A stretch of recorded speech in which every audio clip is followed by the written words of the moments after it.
कहते हैं ना कि अगर जीवन में व्यक्ति को कुछ कर गुजरने का जज्बा हो तो व्यक्ति के हालात मायने नहीं रखते। नमस्कार दोस्तों, मैं आपका दोस्त अरुण यादव आज फिर मैं आ चुका हूं आपके लिए एक नई श्रृंखला लेकर। तो दोस्तों, कैसे हैं आप सभी? हमने अभी डिस्कस किया कि अगर व्यक्ति के जीवन में कुछ करने की इच्छा होती है तो उसके लिए उसकी स्थितियां और उसके हालात मायने नहीं रखते।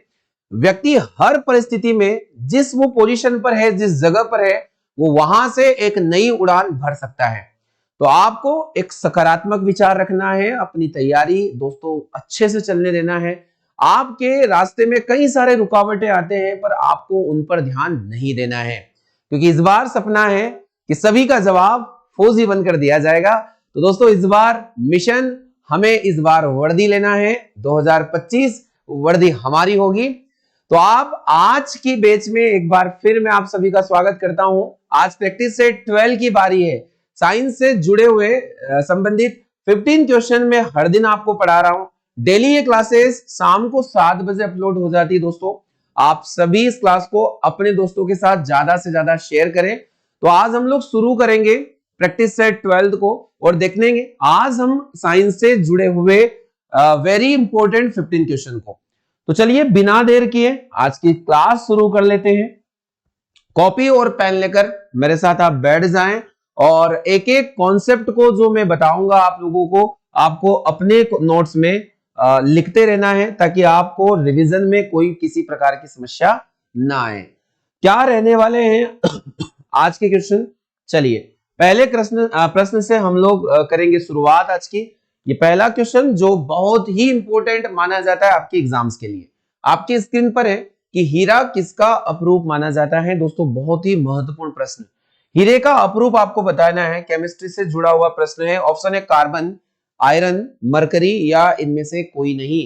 हीरे का प्रश्न काफी बच्चों को इसका आंसर भी आता होगा और इसका आंसर हम लोग देखेंगे।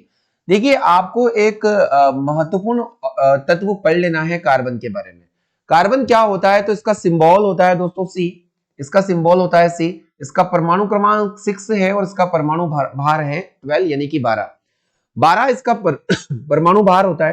कार्बन की अगर हम लोग बात करते हैं तो कार्बन के अलग अलग अपरूप माने जाते हैं। अपरूप का मतलब क्या होता है? तो ये अगर हम लोग देखें रासायनिक दृष्टिकोण के आधार पर समान होंगे, केमिकली सेम होते हैं बट फिजिकली चेंज होते हैं।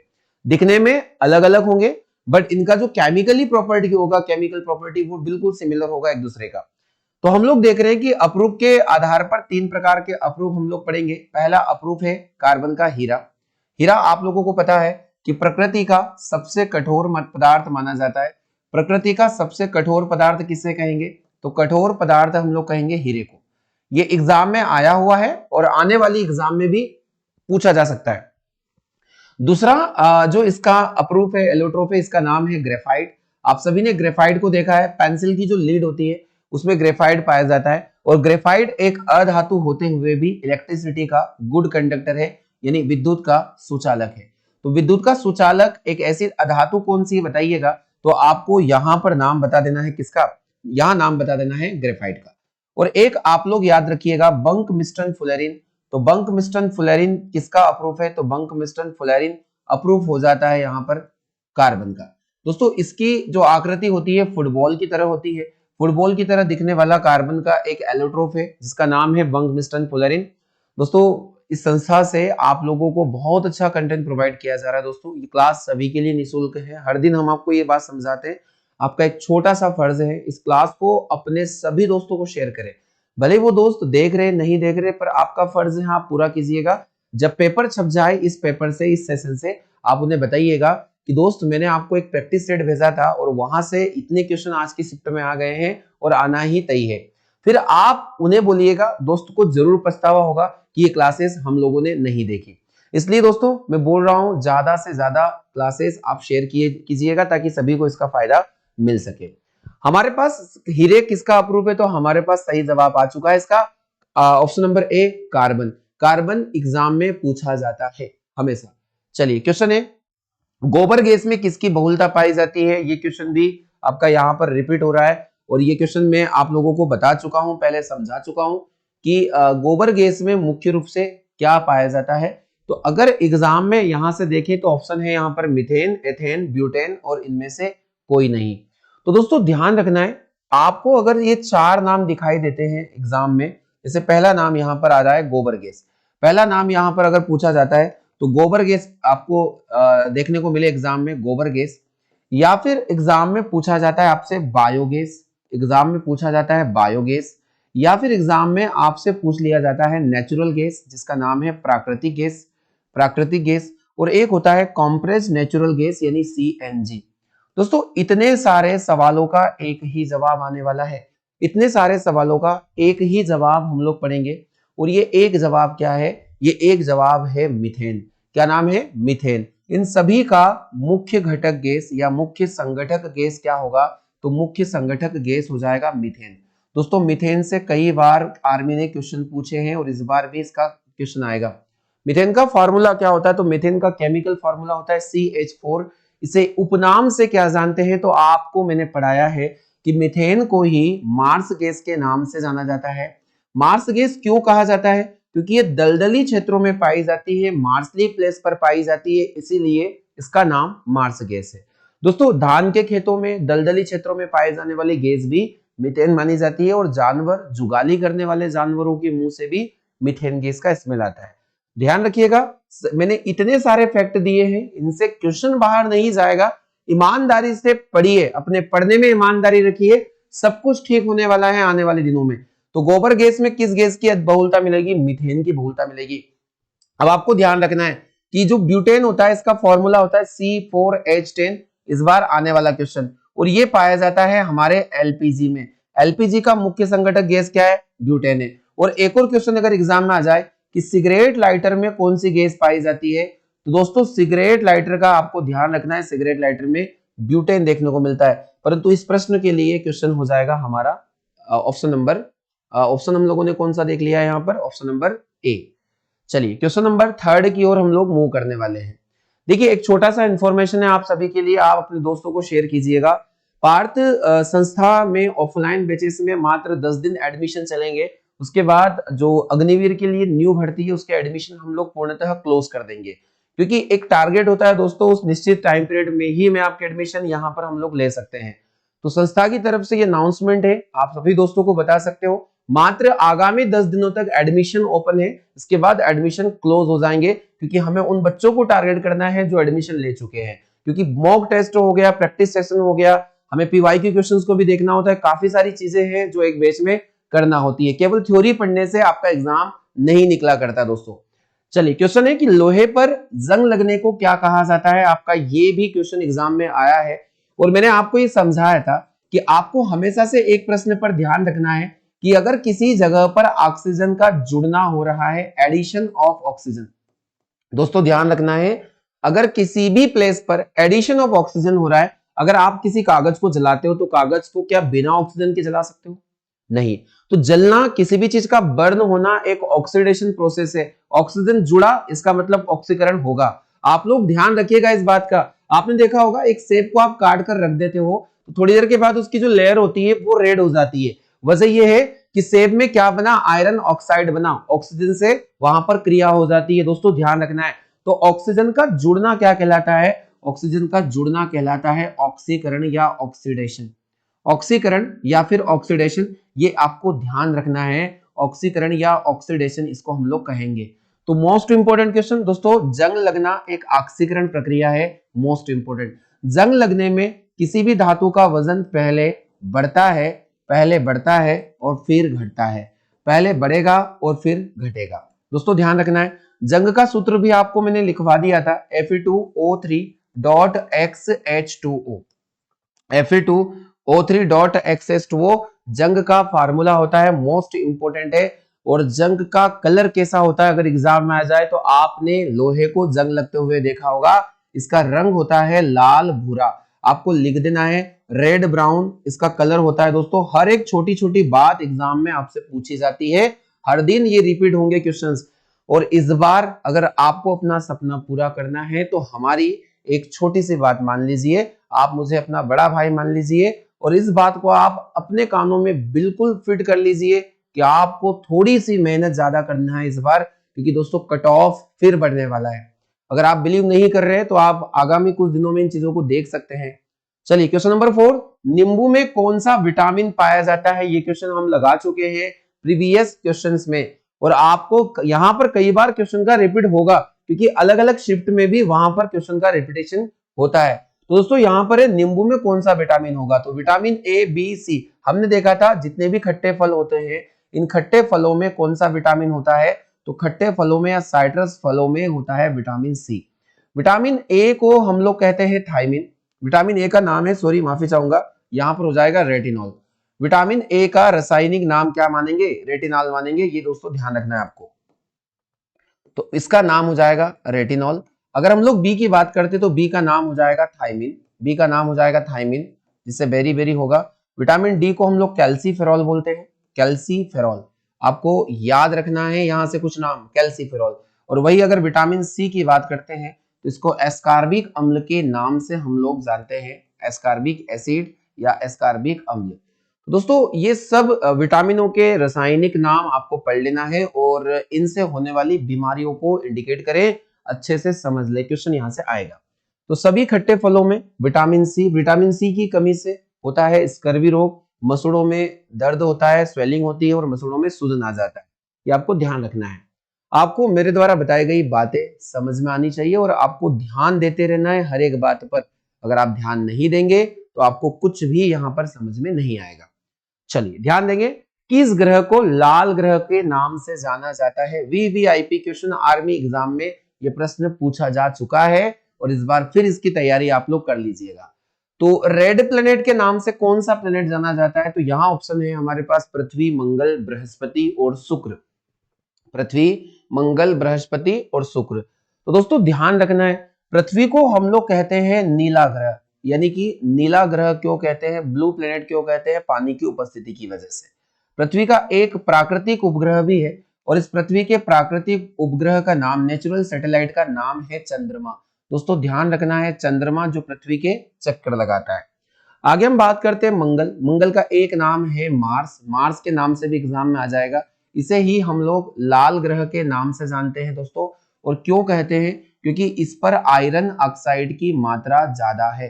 किस ग्रह के ऊपर आयरन ऑक्साइड की मात्रा बहुत ज्यादा है? तो आयरन ऑक्साइड की मात्रा इस ग्रह पर काफी ज्यादा है, इस वजह से यह लाल ग्रह है। देखिए हर चीज का रीजन होता है दोस्तों, केवल फैक्ट पढ़ने से एग्जाम नहीं निकलेगा। मैं फिर बोल रहा हूं, आप आर्मी एग्जाम्स को इतना हल्के में ना ले। आपको मैंने बताया है वन लाइन फैक्ट पढ़ना है, बट उनके रीजन भी पता होना चाहिए। मैं बार बार आपको ये बोल रहा हूं। तो हमने देखा आयरन ऑक्साइड की मात्रा ज्यादा होती है, इस वजह से यह लाल ग्रह है। बृहस्पति को हम क्या कहते हैं? सबसे बड़ा ग्रह, biggest planet of solar system. सबसे बड़ा ग्रह कौन है? तो सबसे बड़ा ग्रह यहाँ पर बृहस्पति है। और अगर हम शुक्र की बात करें तो इसे हम लोग चमकीला तारा, शाइनिंग स्टार, भोर का तारा, मॉर्निंग स्टार, भोर का तारा या मॉर्निंग स्टार, शाम का तारा या इवनिंग स्टार, शाम का तारा। दोस्तों इतने सारे नाम हैं शुक्र ग्रह के। और सिस्टर ऑफ अर्थ, पृथ्वी जैसा दिखने वाला, हूबहू पृथ्वी जैसा दिखने वाला ग्रह है शुक्र। पृथ्वी की बहन भी इसको बोला जाता है। तो किस ग्रह को लाल ग्रह? दोस्तों एक क्वेश्चन आया था आपके पास, मैंने इतनी सारी जानकारी आप लोगों को दी है। ये कंटेंट इजीली नहीं प्रोवाइड किया जाता है दोस्तों, परंतु इस बार आपके लिए ये कंटेंट पूर्णतः सक्सेसफुल आपको करवाएगा। मैंने आपको बताया वर्दी लेकर आओगे, आप वर्दी लेकर आओगे, आप खाली हाथ नहीं आओगे इस बार दोस्तों, ये मेरा वादा है आपसे। चलिए तो हम लोग देखेंगे लाल ग्रह क्या, लाल ग्रह आ जाएगा आपका बी ऑप्शन मंगल। चलिए नेक्स्ट क्वेश्चन है हमारे सामने। क्वेश्चन है 6, टन का प्रयोग किसमें किया जाता है? आपको बताना है। सभी बच्चे इसका यूज करते हैं और जानते हैं कि टन का प्रयोग किसमें किया जाता है। ऑप्शन है वजन, गति, तापमान और क्या देके रखा है? दूरबीन। तो टन आपने अगर नाम सुना हो तो टन किससे संदर्भित है या किससे संबंध है टन का? तो यहां हम देखेंगे गति, तापमान, दूरबीन। तापमान को तो हम केल्विन में मेजर करते हैं, तो तापमान की इकाई क्या हो जाती है? केल्विन। ऐसा यूनिट हो जाती है गति। गति नॉर्मली हम लोग देखते हैं मीटर पर सेकेंड में, किलोमीटर पर आवर में, तो उससे रिलेटेड ये नहीं होगा। दूरबीन क्या होता है? दूर की वस्तु देखने के लिए। अब हम लोग बात करते हैं वजन की। दोस्तों आपने देखा होगा कई बार हम लोग बोलते हैं इतना टन वजन, इतना टन वजन हम लोगों ने देखा। तो टन क्या चीज है? टन वजन मापने की इकाई मानी जाती है। टन किसकी इकाई है? टन अगर हम लोग देखें तो वजन मापने की इकाई है। वजन मापने की इकाई को हम लोग क्या कहते हैं? तो वजन मापने की इकाई टन कहलाती है। अब दोस्तों ध्यान रखना है कि एक टन बराबर क्या? तो एक टन बराबर हो जाता है 1000 किलोग्राम। 1000 किलोग्राम का मतलब होगा 100 किलोग्राम में हमारे पास 1 क्विंटल बनता है। यानी कि यहां पर हम लोग देखेंगे 10 क्विंटल वजन। 10 क्विंटल वजन है ना, 10 क्विंटल यानी कि एक टन मीट्रिक टन होता है 1000 केजी के बराबर। दोस्तों ध्यान रख लेना है। तो वजन मापने की यानी कि 10 क्विंटल वजन होता है एक टन में। जब कोई ज्यादा वजनी वस्तु को मापा जाता है तो उसे टन में ही मेजर किया जाएगा। ये आपको ध्यान देना है। सही जवाब हो जाएगा हमारे पास कि टन किसका, टन का प्रयोग कहां करेंगे? वजन मापने में। ऑप्शन नंबर ए करेक्ट होगा। चलिए बढ़ते हैं क्वेश्चन नंबर 7 की ओर। अगला प्रश्न है आप सभी के सामने, पेड़ पौधों से मिलने वाली औषधि क्या कहलाती है? ऐसे ही प्रश्न पूछे जाएंगे आपके इसमें। तो हूबहू कॉपी होंगे क्वेश्चन यहाँ से। आपको केवल ध्यान देना है और अच्छे से पढ़ते रहना है। पेड़ पौधों से निकलने वाली या पेड़ पौधों से मिलने वाली औषधि को हम क्या नाम से जानेंगे? दोस्तों ध्यान देना है इस क्वेश्चन पर। चलिए पहला क्वेश्चन पढ़िए। यहाँ पर खाद है। पहला ऑप्शन दिया है खाद, दूसरा ऑप्शन है जड़ी बूटी, अगला है फल फूल, या इनमें से कोई नहीं। दोस्तों सभी को पता होगा कि पेड़ पौधों से जो औषधियां मिलती है, पेड़ पौधों से जो औषधियां मिलती है इसे हम लोग जड़ी बूटी के नाम से जानते हैं। जो वानस्पतिक भागों से मिलने प्राप्त होने वाली औषधि। वानस कुछ मेडिसिनल प्लांट होते हैं जिनके हर एक भाग से उनका तना, पत्ती, जड़, फूल, फल, बीज इत्यादि सभी भाग औषधि गुण के होते हैं, यानी कि मेडिसिनल या मेडिसिन बनाई जाती है। तो ये किसी भी भाग से, पेड़ के किसी भी भाग से, पत्ती से मिलने वाले पौधों को हम लोग जड़ी बूटी के नाम से जानेंगे। Option number B. अब इसमें बहुत सारी चीजें आप लोगों को पढ़ना है, अलग अलग चीजें। जैसे आपने मलेरिया के उपचार में पढ़ा होगा। मलेरिया के उपचार में हम लोग ये देखते हैं कि सिनकोना पेड़ की छाल से, एक पेड़ होता है सिनकोना, सिनकोना पेड़ की छाल से क्या निकाला जाता है? कि छाल से निकाला जाता है कुनेन नामक दवाई। कुनेन नामक दवाई। और कुनेन से हम लोग क्या करते हैं? तो कुनेन से हम लोग मलेरिया का उपचार करते हैं। दोस्तों ध्यान देना है। मोस्ट मोस्ट इंपोर्टेंट क्वेश्चन इसको मैं बोलूंगा, हमेशा एग्जाम्स में पूछा जाने वाला ये प्रश्न है और पूछा जाता है। तो सही जवाब आपको मिल चुका है इस क्वेश्चन के लिए। नेक्स्ट क्वेश्चन है क्वेश्चन नंबर 8 हमारे सामने, कि पेंसिल में किस पदार्थ का प्रयोग किया जाता है? तो आपने पढ़ा है इसको, मैंने अभी कहा है। कोयला नहीं होगा, लोहा नहीं होगा, ग्रेफाइट। देखिए पेंसिल की जो लीड होती है उसमें ग्रेफाइट का इस्तेमाल करते हैं, एग्जाम में आता है, बार बार पूछा जाने वाला क्वेश्चन। और ये एक ऐसी धातु है जो क्या करती है? विद्युत और ऊष्मा को संचालित करती है, यानी कि good conductor of heat and electricity. ये एक नॉन मेटल है फिर भी। दोस्तों ध्यान देना है। अगर एग्जाम में एक प्रश्न और आ जाए कि लेड पेंसिल किससे बनी होती है? तो लेड पेंसिल ग्रेफाइट से बनी होती है। Lead pencil graphite. Lead pencil में लेड का परसेंट कितना होता है? तो लेड होता है 0%। ध्यान रखने योग्य बातें हैं, एग्जाम में ये पूछा जा सकता है। तो ऑप्शन नंबर सी करेक्ट होगा इस क्वेश्चन के लिए। चलिए नेक्स्ट क्वेश्चन है। हर शिफ्ट में, हर सेशन में दोस्तों मैं आपको हर क्लास में बहुत ही महत्वपूर्ण जानकारी देता हूं, जहां से एग्जाम्स बनेगी आपकी 100% बनेगी। इसका रिजल्ट, इन क्लासेस का फायदा आपको तभी मिलेगा जब आप देखोगे कि हाँ एग्जाम्स में कितने सारे क्वेश्चन यहाँ से रिपीट हुए। तो दोस्तों अभी आप मेहनत कीजिए अच्छे से। क्वेश्चन नंबर 9 है, कार्बन मोनोऑक्साइड का रासायनिक सूत्र क्या है? आप लोगों के सामने एक बड़ा अच्छा सा प्रश्न केमिस्ट्री से। तो carbon monoxide, monoxide, mono means एक अणु, मोनो हो गया। मोनो का मतलब देखिए ध्यान से समझना है। मोनो का मतलब होता है एक अणु, डाई का मतलब होता है दो अणु, ट्राई का मतलब होता है तीन अणु, ट्राई का मतलब होता है तीन अणु, टेट्रा का मतलब होता है चार अणु, पेंटा का मतलब होता है पांच अणु। यहां मोनो बोला है मोना मतलब यहां पर हम देखते हैं कि CO2 कार्बन डाइऑक्साइड, डाई इसलिए बोला क्योंकि यहां पर दो अणु आपको दिखाई दे रहे हैं। हम बोलते हैं carbon tetrachloride CCl4, carbon tetrachloride CCl4, carbon tetra, tetra नाम हमने दिया चार क्लोरीन के परमाणुओं के लिए, ध्यान रखना है। तो मोनोऑक्साइड का यहां पर फार्मूला हो जाने वाला है ऑप्शन नंबर बी, सही जवाब हो जाएगा। सही जवाब हो जाएगा option number B, CO carbon monoxide. बहुत ही खतरनाक गैस है, अगर ये हमारे ब्लड में घुल जाए तो O2 CO2 का संवहनी बंद हो जाता है और व्यक्ति की मृत्यु भी हो सकती है। CO ध्यान रखना है। क्वेश्चन नंबर 10, लाजवाब क्वेश्चन लगा दीजिएगा, जितने स्टार आप लगा सकते हो, कि पेनिसिलिन की खोज किसके द्वारा की गई थी, आपको बताना है। ऑप्शन नंबर ए है Alexander Fleming, Newton, Hargobind Khorana या रॉबर्ट हूक।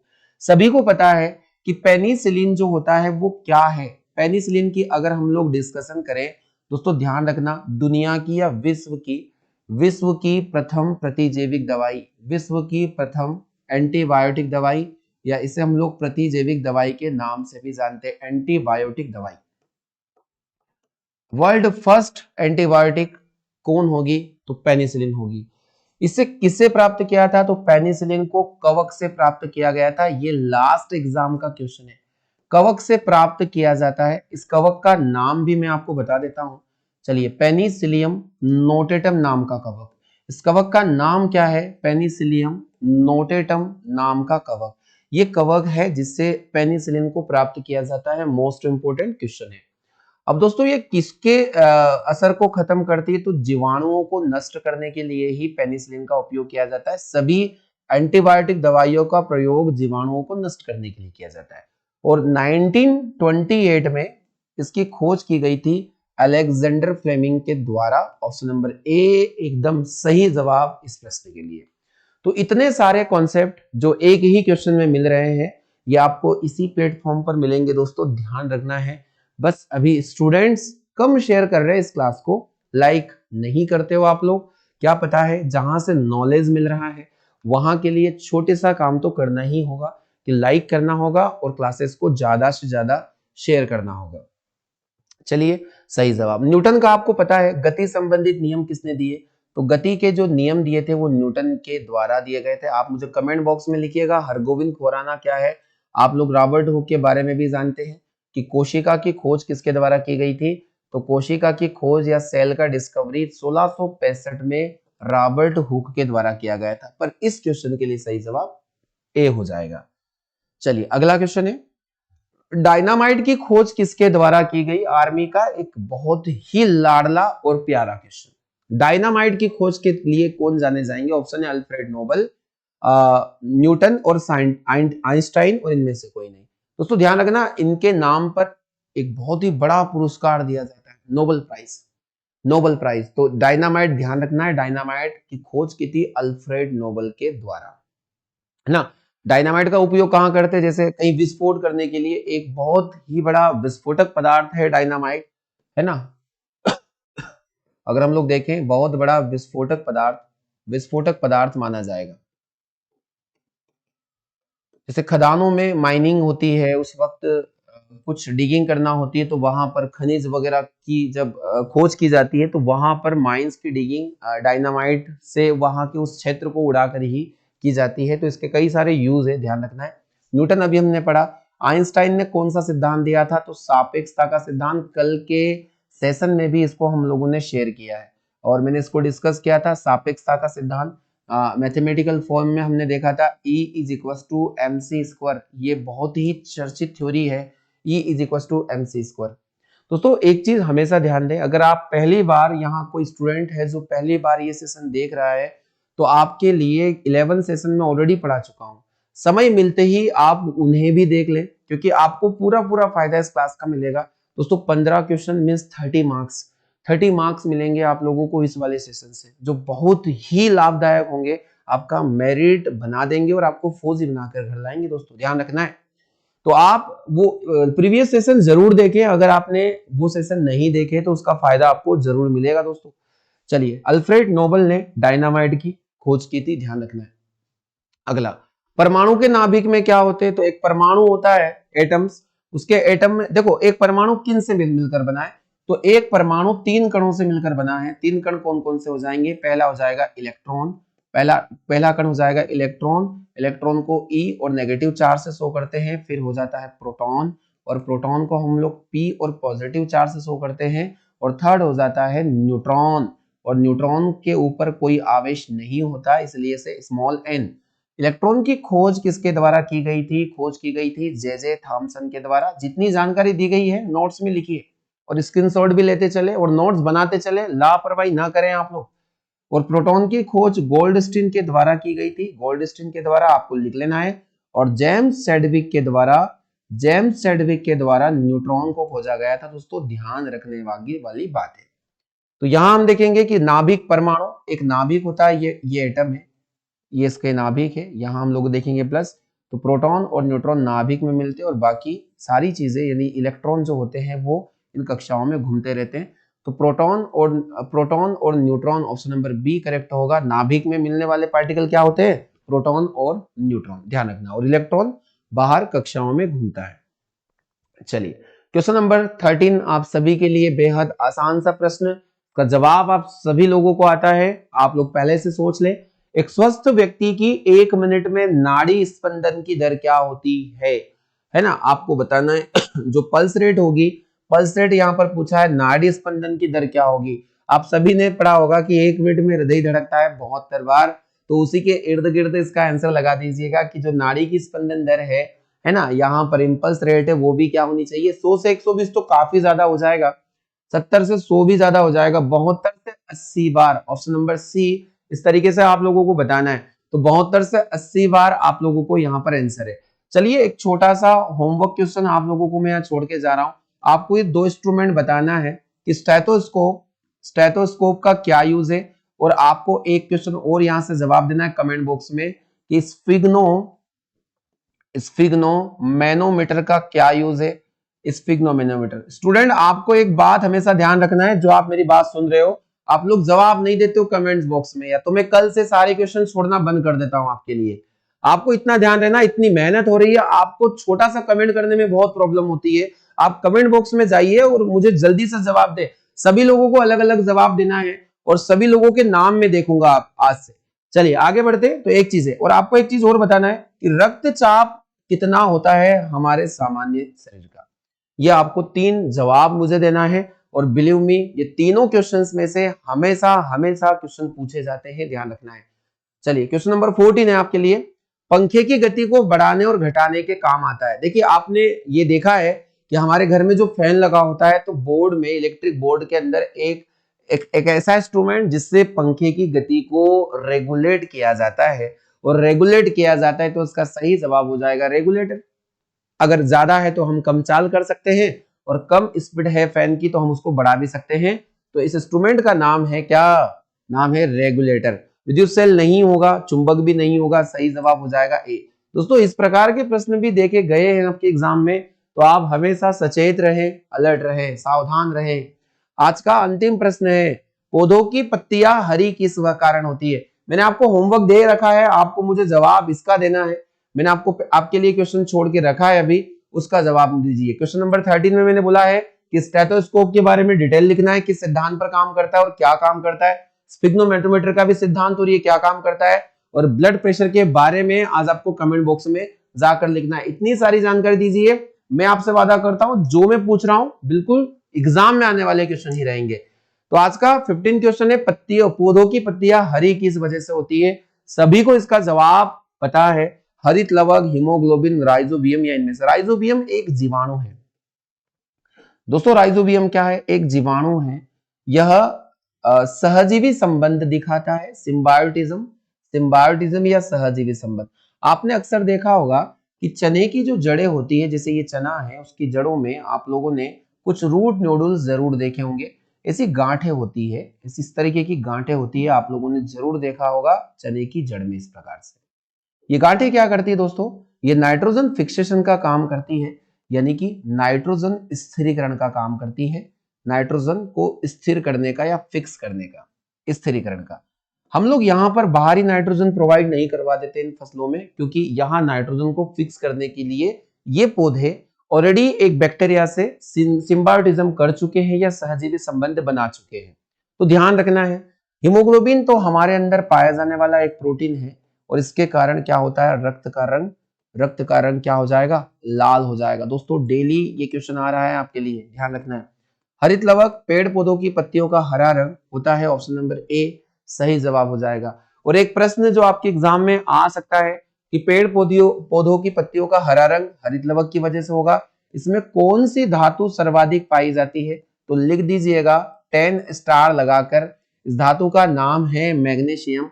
कि क्लोरोफिल में सबसे ज्यादा पाए जाने वाली मेटल कौन है? मैग्नीशियम। ऑप्शन नंबर यहां पर मैग्नीशियम मेटल, और Mg इसका सिंबल होता है दोस्तों, ध्यान रखना है।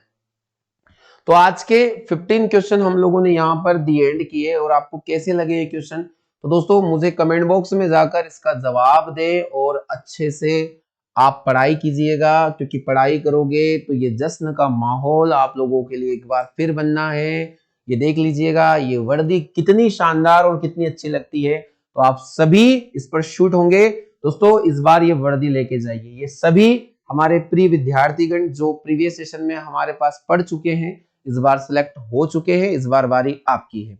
चलिए, तो आज का सेशन आपको काफी पसंद आया होगा, शेयर कीजिएगा दोस्तों के साथ, और लाइक थोड़ा सा संख्या बढ़ाइए, लाइक की संख्या बढ़ाइए, लाइक कम मिल रहे हैं। चलिए मिलते हैं हम कल के सेशन में, आज के लिए इतना ही काफी। अपना ख्याल रखें और अच्छे से पढ़ाई जारी रखें।